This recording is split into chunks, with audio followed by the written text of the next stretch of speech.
வணக்கம். Welcome to professor academy.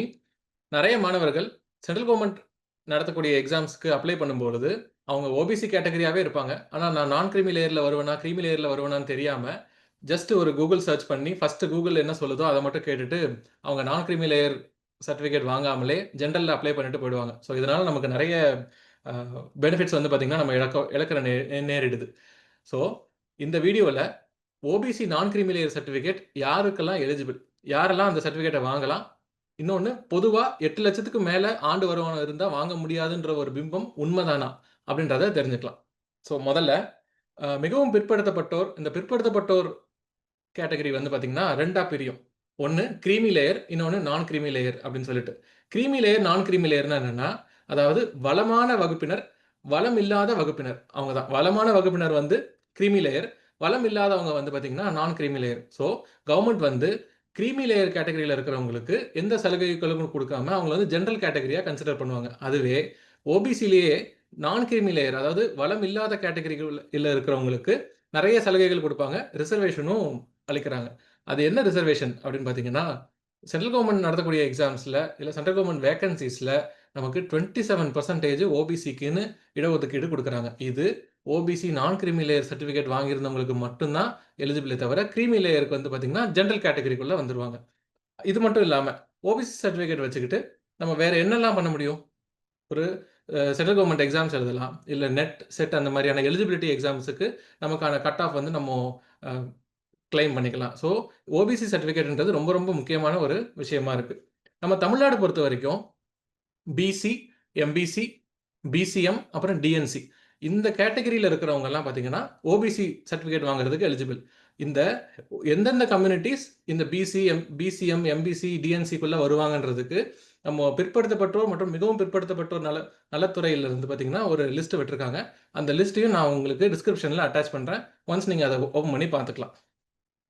அப்புறம் முதல்ல நம்மோ இந்த OBC non creamy layer certificate யாரெல்லாம் வாங்கலான்றதுக்கு பார்க்கறதுக்கு முன்னாடி, யாரெல்லாம் கிரீமி லேயர்ல வருவாங்க? யாரெல்லாம் வளமான துறையினர், வளமான வகுப்பை சேர்ந்தவங்க யாரெல்லாம்? அப்படின்றத முதல்ல நம்ம தெரிஞ்சுக்கலாம். So, who are all not eligible for OBC non creamy layer certificate. ஓகேவா? ஸோ, இங்க நீங்க ம் நம்ம இந்த ஓபிசி கிரீமி லேயரோ, நான் கிரீமி லேயரோ எதன் அடிப்படையில வருதுன்னா, நம்மளோட பெற்றோரோட ஆண்டு வருமானத்த பொறுத்து தான் இருக்கு. ஆண்டு வருமானமோ, இல்ல அவங்களோட வேற கேட்டகரிஸ் நம்ம கீழ பார்க்கக்கூடிய கேட்டகரிஸ் எல்லாம் தான். ஸோ, இப்ப நீங்க எவ்வளோ பெரிய ஆஃபீஸரா இருந்தாலும் சரி, இல்ல எவ்வளோ சம்பளம் வாங்குனாலும் சரி, இந்த கேட்டகரி வந்து உங்கள உங்கள கன்சிடர் பண்ணவே மாட்டாங்க.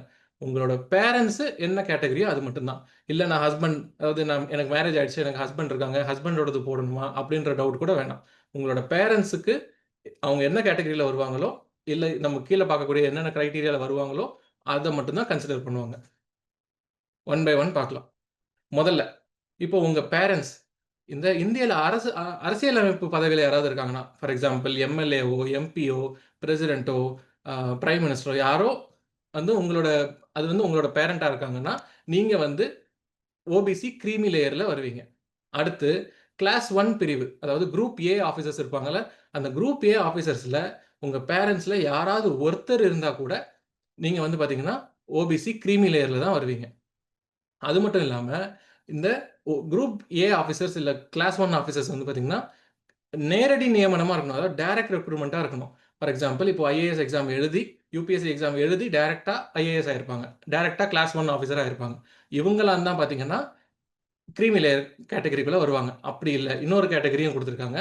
அதாவது ஆல்ரெடி ஆஃபீசரா இருந்து, அந்த ஆஃபீசர் வந்து இறந்து போயிருந்தா கூட, அதாவது உங்க பேரன்ட்ல யாராவது ஒருத்தர் இறந்து போயிருந்தாலோ, இல்ல பெர்மனன்ட் டிசபிலிட்டி ஆயிருந்தா கூட, நம்ம இந்த அவங்க வந்து பார்த்தீங்கன்னா, ஓபிசி கிரீமி லேயரா தான் கன்சிடர் பண்ணுவாங்க. அடுத்து, அது மட்டும் இல்லாம, இப்போ கிளாஸ் 1 ஆஃபீசரா இருந்து, இந்த United nation, IMF, world bank அந்த மாதிரியான இன்டர்நேஷனல் ஆர்கனைசேஷன்ஸ்ல வொர்க் பண்ணவங்களையும் பார்த்தீங்கன்னா, கிரீமி லேயரா தான் கன்சிடர் பண்ணுவாங்க. அதுபோக கிளாஸ் 2 அப்புறம் group B officers. For example நம்ம என்னென்ன கேட்டகரிலாம் கிளாஸ் 1 கிளாஸ் 2ன்றதெல்லாம் நம்ம பின்னாடி வந்து டீட்டெயில்டா பார்க்கலாம். இப்போ குரூப் பி ஆஃபீசர்ஸ்ல போத் ஆஃப் யுவர் பேரன்ட்ஸ் 2 அப்பா, அம்மா 2 பேருமே குரூப் பி ஆஃபீசர்ஸா இருக்காங்க. அதுவும் டைரக்ட் ரெக்ரூட்மென்ட்ல வந்தவங்க. நேரடியா நியமனம் செய்யப்பட்டவங்கன்னா, நீங்க வந்து பார்த்தீங்கன்னா, ஓபிசி கிரீமி லேயர்க்குள்ள தான் வருவீங்க. அப்படி இல்லாம கணவர் மட்டும், அதாவது கிளாஸ் 2 ஆஃபீஸரா உங்க பேரண்ட்ல அப்பா மட்டும் கிளாஸ் 2 ஆஃபீஸரா இருந்து அவங்க வந்து கிளாஸ் 1 ஆஃபீஸரா ப்ரொமோட் பண்ணப்பட்டிருக்காங்க. அதுவே 40 இயர்ஸ்க்கு முன்னாடியே நீங்க வந்து ப்ரொமோட் ஆயிட்டீங்க அப்படின்னா, உங்க அப்பா வந்து ப்ரொமோட் ஆயிட்டாங்க அப்படின்ற பட்சத்துல, உங்களுக்கும் வந்து பார்த்தீங்கன்னா, ஓபிசி கிரீமி லேயர் கேட்டகரி தான் வரும். அடுத்து, பெற்றோர்ல 2 பேருமே கிளாஸ் 2 ஆஃபீசர்ஸ். 2 பேருமே நேரடியா தான் நியமனம் பட்டிருக்காங்க. ஆனா, அதுல ஒருத்தர் வந்து பார்த்தீங்கன்னா, இந்த மாரி இறந்துட்டாங்க. இல்ல அ united nation, IMF, world bank அந்த மாரியான ஒரு இன்டர்நேஷனல் ஆர்கனைசேஷன்ல வொர்க் பண்ணியிருக்காங்கன்னா, உங்களுக்கும் வந்து பார்த்தீங்கன்னா, ஓபிசி கிரீமி லேயர் தான் கிடைக்கும். அப்புறம் இங்க தான் முக்கியமான பாயிண்ட்டு.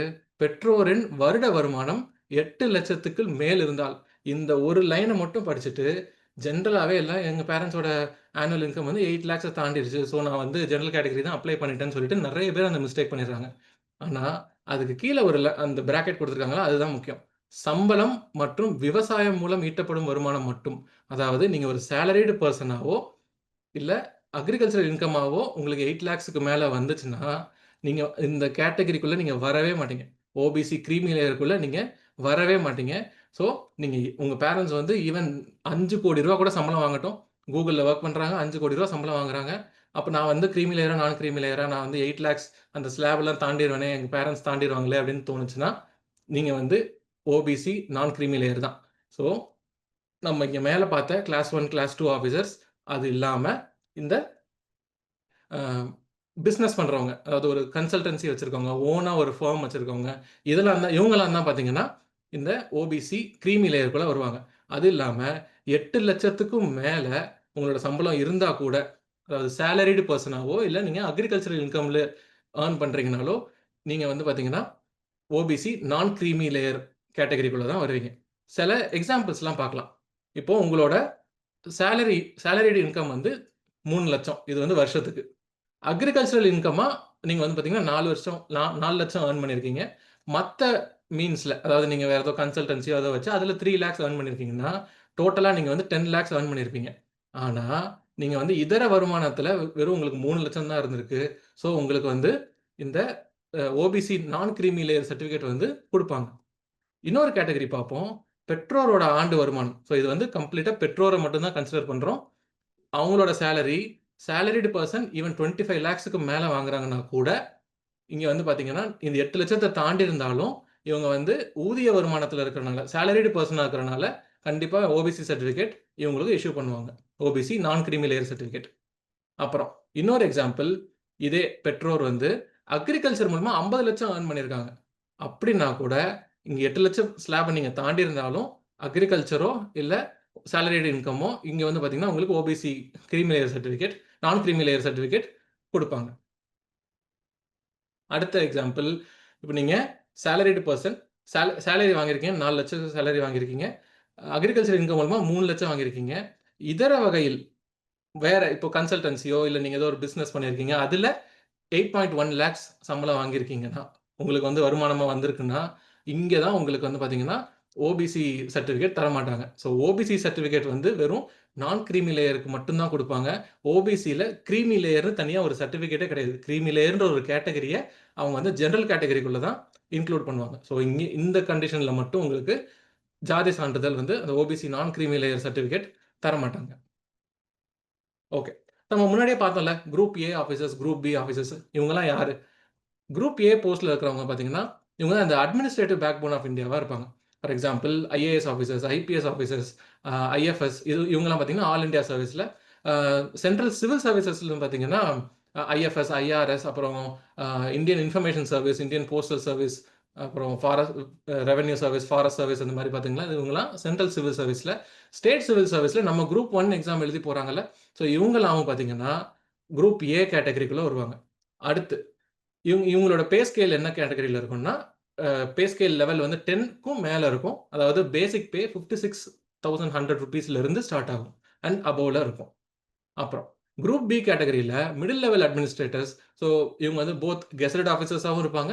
நான் கெசட்டட் ஆஃபீசர்ஸாவும் இருப்பாங்க. ஸ்டேட் சர்வீசஸ்லயும் பார்த்தீங்கன்னா, ஸ்டேட் டாக்ஸ் ஆஃபீசர்ஸ், பிடிஓஸ், அப்புறம் ஏஇ அசிஸ்டன்ட் இன்ஜினியர்ஸ்லாம் இருக்காங்கல்ல.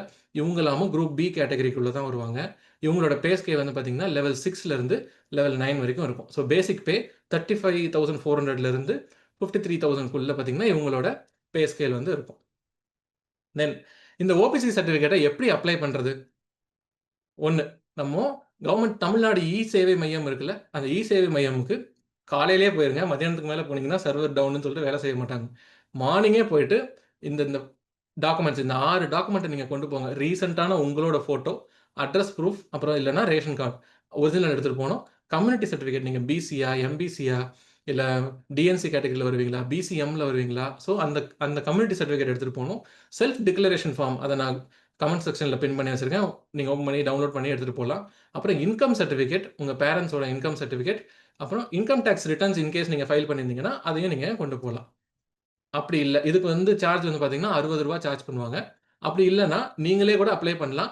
tnEsevai.tn.government.in இந்த வெப்சைட்டுக்குள்ளே போனீங்கன்னா நீங்கள் டவுன்லோட் பண்ணலாம். இதுக்கான லிங்க்கும் நான் டிஸ்கிரிப்ஷனில் கொடுத்துட்றேன். ஸோ இது ஒன்ஸ் நீங்கள் இதை ஃபார்ம்லாம் ஃபில்அப் பண்ணி கொடுத்ததுக்கப்புறம் முதல்ல விஏஓக்கு போகும். விஏஓ வந்து பார்த்தீங்கன்னா ரெவன்யூ இன்ஸ்பெக்டருக்கு ஃபார்வர்ட் பண்ணுவாங்க. ரெவன்யூ இன்ஸ்பெக்டர் தாசில்தார்கிட்ட ஃபார்வர்ட் பண்ணுவாங்க. அவங்க தாசில்தார் தான் பார்த்தீங்கன்னா எல்லாத்தையும் செக் பண்ணிவிட்டு உங்களுக்கு வந்து ஓபிசி சர்டிஃபிகேட் கொடுப்பாங்க. ரைட்? ஸோ ஒன்ஸ் இந்த சர்டிஃபிகேட்லாம் உங்களுக்கு வரும்போது இந்த மாதிரி தான் இருக்கும். இதில் உங்களோட ஃபோட்டோகிராஃப் ஒட்டி இருக்கும், எந்த டேட்டில் கொடுத்துருக்காங்கன்றது இருக்கும், உங்கள் நேமு, உங்கள் ஃபாதர்ஸ் நேமு, எந்த டிவிஷன் இல்லை எந்த டிஸ்ட்ரிக்டில் வருவீங்க, இந்த எல்லா டீட்டெயில்ஸும் வரும். எந்த டெசிக்னேஷனில் இருக்கிறவங்க உங்களுக்கு சைன் பண்ணி கொடுத்தாங்க அப்படின்றதும் பார்த்தீங்கன்னா கீழேயே இருக்கும். அதுக்கு கீழே கடைசியில் சர்டிஃபிகேட்டோட வேலிடிட்டியும் பிரிண்ட் பண்ணி கொடுத்துருப்பாங்க.